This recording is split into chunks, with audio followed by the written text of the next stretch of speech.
We're both therapists, and we believe that at our absolute best, men are 97% honest with themselves and others, and it's the 3% that we keep to ourselves that keep us stuck in shame and loneliness, from which a lot of our other issues stem.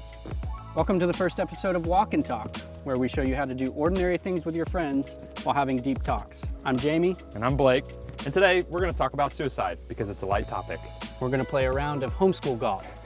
I meant disc golf. Let's get into it. I mean, I can be honest about like here and now, today. Yeah. I've noticed part of me that I wouldn't say that I have suicidal ideation today like I did. Yeah, definitely not using this one. Like I did in high school when I attempted.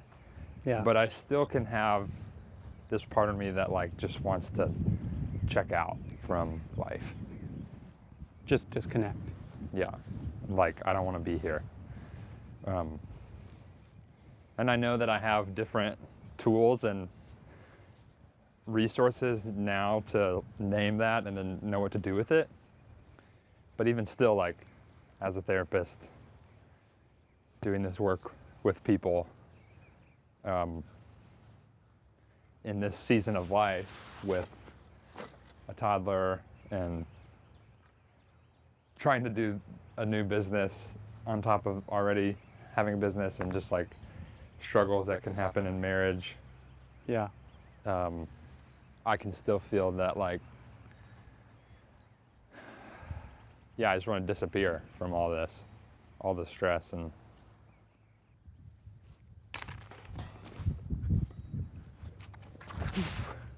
oh, turnover. Dang it.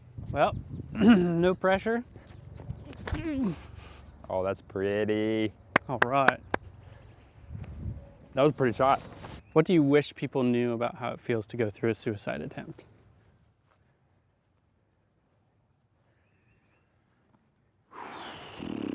Light work. I would say, I'll just speak for myself. It is lonely, confusing,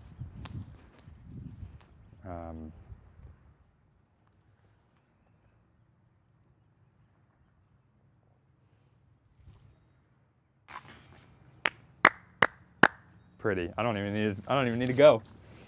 Lonely, confusing. I don't feel this anymore, but it was shameful. Oh, why is that? Because there can be a lot of misconceptions from others and even myself at the time of like that almost like that it's a weak thing to do. You're taking the easy way out. You're not facing what is really needed to face. Or yeah, I think like historically it's just there's stigma around what it means to have a suicide attempt or to be that like depressed, and then also what do you do afterwards? Like it's so, because it's such a like drastic thing, I think a lot of people don't know how to respond afterwards. After you attempt and yeah, like after it's out there. yeah. And like for me, mine was, long story short, I drove my car into a tree. Yeah. And so that was easy. It wasn't, on paper, it wasn't clear that he attempted suicide. Mm-hmm. There was no like gunshot wound or cutting or overdose on pills. It was easy to make up the story, which I did, even to my parents, that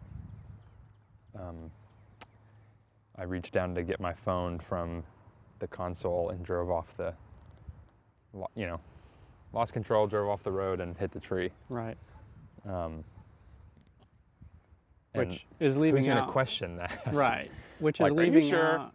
I don't want to speak for you, but that's leaving out the part where you drove past the tree. Oh yeah. Oh yeah. That is sweet. How many times do you drive past that tree? 3 or 4. Yeah. Yeah, 3 or 4 times drove past the tree, had the fleeting thought I could just, because I knew the tree, like it was a very big tree.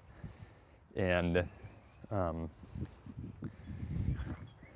think another misconception is that somebody who attempts suicide is going to have thought about it and planned it out for a long period of time.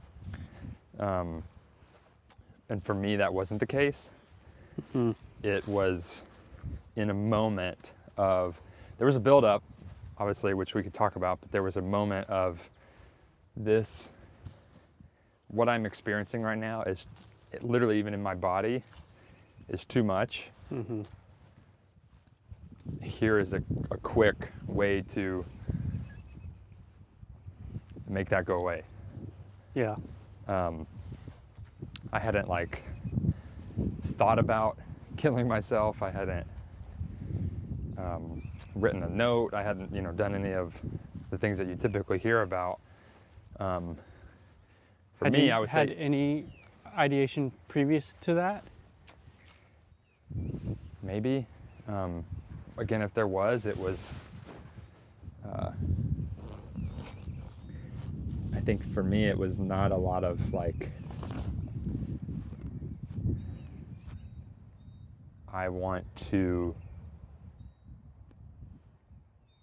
die ideation. It was, I think I could say I was like thinking about formulating like, I just want to not be experiencing what I'm experiencing. Yeah. And so for a long time that looked like checking out or disconnecting by drugs, alcohol, sex, whatever. And then those things work until they don't. Yeah. And so the experience that I was having in that moment was so overwhelming, and it was like everything happening at once. That I say it was a split decision, but like you said, I drove past the tree, turned around in a parking lot, came back and did that like 4 times because it's not really what I wanted to do. I guess the question it leads me to is like, how does someone help then in the space where that sounds pretty impulsive? Yeah.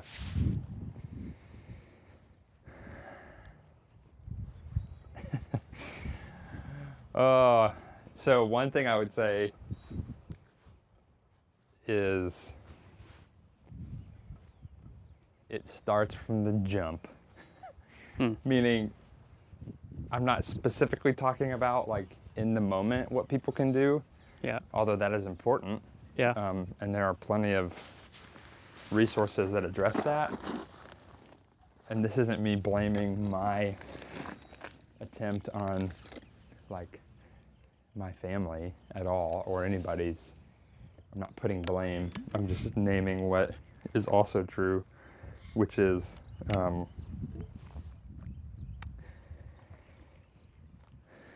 we did not talk about things growing up.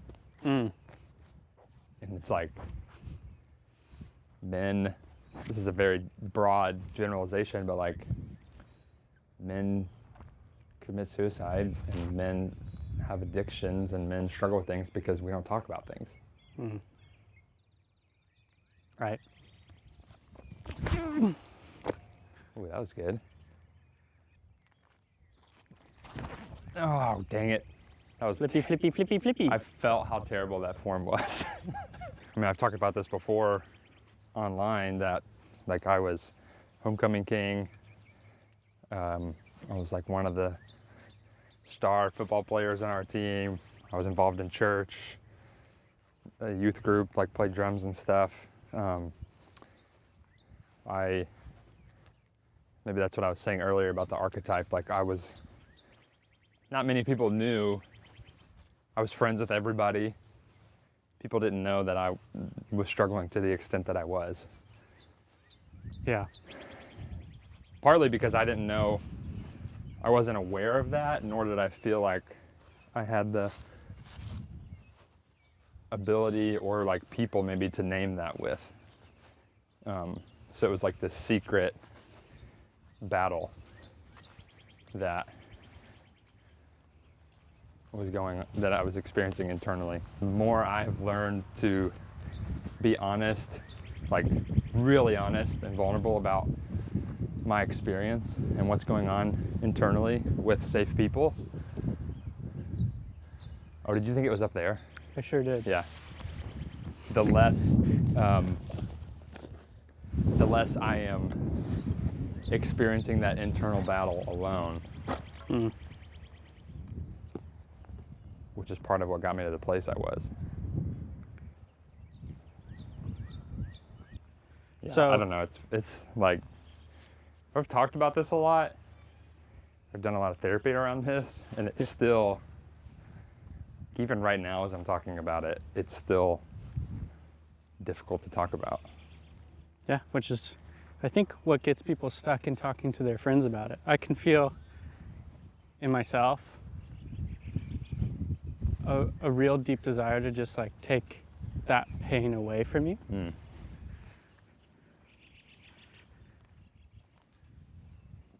Even though I know Why? how it feels to, I've had passive ideation, Yeah. which I would define more as it'd be nice to not have to deal with any of this anymore. Yeah. Which I think for me is a real sign of I'm not taking care of myself. I'm not asking for what I need. That's why we're playing disc golf. Right. You can take care of yourself and have meaningful conversations. But I think the desire to take the pain away from you is because I don't want you to be in pain. That's primarily what it is. Yeah. So I'm curious for you to like say more about that. Like, obviously I know because you care about me, but like about not wanting me to be in pain. Oh, go. Darn it. It's way short. Like you want to take the pain away from me because Then I don't have to worry about you. I think primarily it's because I care and I want you to be safe. But I talked to a number of clients about this, and I think it's probably a reflection of my inner world. Like, as someone who's at a baseline somewhat anxious, I think it's easier for me if things are just not on my plate. I think that's a pretty consistent thing that I've found with guys that I meet with that have anxiety disorders. Is this feeling of I need to get all these things done, not so that I can feel proud of myself, but so that I can have them off my plate. And if they're off my plate, then I can have relief. yeah. And so me wanting to take that pain away from you by helping you just like navigate to the bottom of it or saving you from it Yeah. does have a lot to do with like, I would like to not have worry about you Yeah. on my plate. Yeah. Ew, I don't like that. I think that's real though. Yeah. Well, it's like what you're naming now is this reality that rarely do we have just one motive. Totally. So like the motive to want to care for somebody else and to help them, like that's a pure motive. Like most people just want to be genuinely kind and helpful. And I do think that's the dominant one for yeah, me. totally. Yeah. And there's always another motive, which is like, if I can do that, then I won't be experiencing what I'm experiencing. Yeah. Which is fear that you're not okay. Or, Yeah. And then, because you have the worry. Yeah. Maybe that doesn't apply to this situation, but like the amount of times that I want my wife to not be anxious, the dominant motive is not because I care about her, but it's because when she's anxious, I feel like I'm not doing a good job, or Or you're having to carry it too. Yeah, and so if I can just help her real quick and fix it, then I won't have to feel what I'm feeling. Yeah. And so with the conversation around the suicide, it's like, yeah, there is that desire or the motive to want to like rescue people out of that. I'm not saying this is true for you right now, but broadly, like rescue people out of that place of despair or the low place. Yeah. And but like sometimes we can miss like just sitting with them in it. Because then it becomes more about taking away somebody's pain than meeting them in it. Yes. Dude. And it's so hard to know that, because that wanting to take somebody's pain away is like good. Why? Noble. Yeah. You're gonna be like, screw you, man. At face value, it's noble. I hate that you want to take my pain away. Yeah. At face value, it's noble until you realize you want to take your own pain away. And if you just take my pain away, it robs me from the ability of being able to sit with my own pain. Right. Which can actually be really healing. Right. Like if you put yourself back in 17-year-old you, 17-year-old you's shoes, what do you wish somebody had done? Like just ask me how I was doing. Like how are you really doing? Yeah. More than once. Because if I'm honest, 17-year-old me would have been like, good. Yeah. And like I needed the consistency of somebody that was showing me that they were safe enough for me to let you know what's going on, which would look like not trying to fix it, not just giving me solutions, not making me feel bad for feeling the way I'm feeling, but just holding the space. Yeah. And then also being vulnerable, either first or maybe in return. And even today, like with you, it feels kind of like I mentioned earlier, it feels lots of different things to talk about. It feels like I feel glad, I know we're being recorded talking about this, but it still feels like connected. Yeah. And I feel less alone. And it feels like every time I talk about it even if I'm talking about it to somebody who's not engaging back with me, like it's like a little bit more healing each time for 17-year-old me. Mm-hmm. And so I feel glad, I feel good. I also feel like sad, and what's your sadness mostly about? sad for 17-year-old me. Oh. Like that he was in that place where he thought that this was his way out.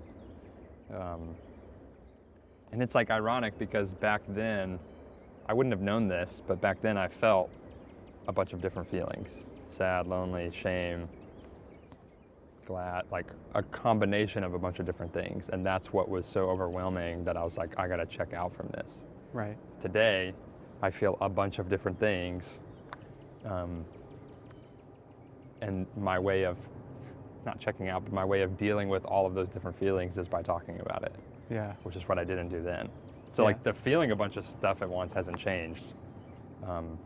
And so it feels really good to talk about. And it just reminds me, like, I would want people to ask their friends who are good, like who seem to have it all together, like, how are you really doing? Yeah. And that's just more of a natural thing that we're doing in our friendships. Which was a necessity for you and me in the place where we met. Yeah. But it would have been nice for someone to have asked us prior to that, because both of us on the outside had curated how we looked. Yep. But internally, we were both really hurting. Yep. So, Yeah. check in on your friends. Yeah. They need you as much as you need them. Yeah. Yeah. So listen to how much you need them, because it'll probably inform how much you want to check in on them. Yep. I think we should maybe end with just sinking a putt. Little birdie putt. That's a birdie? Nope. Let me show you how it's done.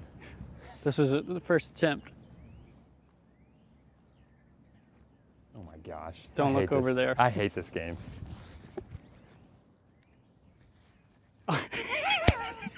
Didn't even touch change. Next time we should try to golf. Yeah, I'm down. That was a joke because I'm worse at golf than I am at disc golf.